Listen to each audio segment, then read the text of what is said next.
Hey everyone, in this video, I'll show you how to restore WhatsApp backup from Google Drive. Let's get started.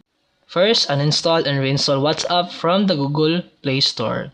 This process ensures that WhatsApp detects your Google Drive backup when you log in again. Once installed, open WhatsApp and tap Agree and Continue. Next, enter the same phone number you used to create a backup. WhatsApp will send a verification code, enter it to continue. After that, WhatsApp will automatically search for a backup on Google Drive linked to your account. Once WhatsApp finds your backup, you'll see message that says backup found. Tap restore and wait for your messages and media to download. The time it takes depends on your internet speed and backup size, so be patient. When it's done, tap next and your chats will appear just like before. And that's it for today's video. If you found this helpful, please like and subscribe for more videos. See you in the next one.